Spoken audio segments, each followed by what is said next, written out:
नमस्कार, स्वागत है आप सभी का। मैं हूं हिमांशु और आप देख रहे हैं हलचल इंडिया। बेबाक खबर तेज असर। आइए नजर डालते हैं आज की खबरों। मुजफ्फरनगर जनपद में भूमाफिया गिरोह का खौफनाक चेहरा सामने आया है, जिसमें ये गिरोह शहर के 3 लोगों की हत्या कर उनकी करोड़ों की संपत्ति पर फर्जी दस्तावेजों के जरिए कब्जा कर चुका है। ऐसे एक मामले के पीड़ित परिवार ने मुख्यमंत्री को पत्र लिखकर SIT जाँच की मांग की है। गुरुवार को ऑल इंडिया सैनी सेवा समाज के प्रदेश अध्यक्ष ओम राम सैनी के नेतृत्व में अलमासपुर के अशोक सैनी हत्याकांड के पीड़ित परिवार ने एक कॉन्फ्रेंस की, जिसमें मृतक अशोक सैनी की बेटी सीमा देवी ने आरोप लगाया कि पिछले 8 वर्षों में शहर में एक भूमाफिया गिरोह सक्रिय है, जिसकी कमान धोलरा निवासी बाबूराम कश्यप के हाथों में है। बताया जा रहा है कि यह गिरोह 10 से 15 लोगों के साथ मिलकर ऐसे परिवार को निशाना बनाता है जिनके सदस्यों की मृत्यु हो चुकी है और फर्जी दस्तावेज तैयार कर संपत्ति को हड़प लिया जाता है। सीमा देवी ने बताया कि उनके 75 वर्षीय पिता अशोक सैनी की 2023 में हत्या कर दी गई थी। सीमा देवी का ये भी आरोप है कि इस गिरोह के द्वारा नई मंडी इलाके के राजेंद्र पुत्र बहादुर मल और भोपा रोड के जयप्रकाश सिंगल की हत्या कर फर्जी तरीके से वसीयत कर करोड़ों रुपए की संपत्ति हड़प कर ली गई है। पीड़ित परिवार का आरोप है कि हत्या के बाद उसकी पुश्तैनी संपत्ति को जालसाजी कर नामांतरण कर लिया गया। पीड़ित परिवार ने पुलिस पर गंभीर आरोप लगाते हुए कहा कि समय रहते शिकायत करने के बावजूद भी कोई कार्रवाई नहीं की गई। परिवार को लगातार धमकियां मिल रही है और अब उनकी जान को भी खतरा है। प्रदेश अध्यक्ष ओमपाल सैनी और पीड़ित परिवार ने मुख्यमंत्री को लिखे पत्र में SIT का गठन कर मामले की गहराई से जांच कराने की मांग की है।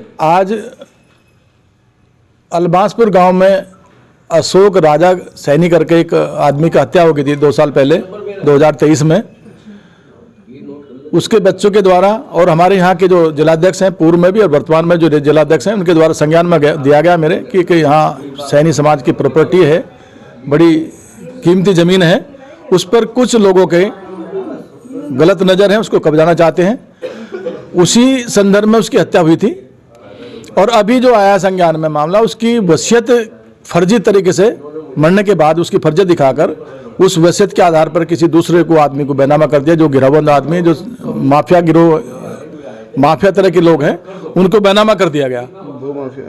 तो जैसे ही संज्ञान में मामला आया तो आज हमने प्रेस कॉन्फ्रेंस के माध्यम से हम माननीय मुख्यमंत्री, माननीय डिप्टी CM साहब जो हमारे समाज से आते हैं, केशव प्रसाद मौर्य से हम मांग करते हैं इस परिवार को निष्पक्ष न्याय दिलाकर हत्या की भी और इनकी जो फर्जी वसीयत है इनकी भी किसी उच्च एजेंसी के द्वारा, SIT के द्वारा, CBI के द्वारा जांच कराकर इस परिवार को सुरक्षित कराया जाए, सुरक्षा दिलवाई जाए और इनकी प्रॉपर्टी को सुरक्षित किया जाए।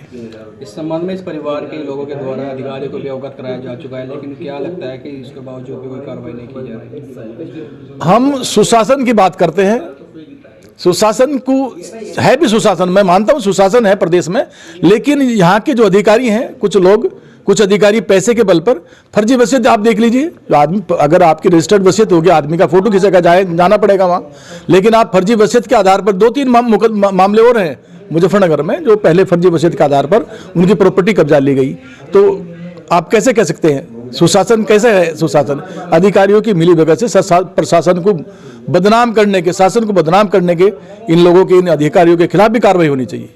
आपसे विदा लेने का, कल फिर होंगे हाजिर कुछ नई और ताज़ा खबरों के साथ। तब तक के लिए दीजिए हमें इजाजत। नमस्कार। हमारे YouTube और Facebook चैनल को फॉलो और सब्सक्राइब करना ना भूलें।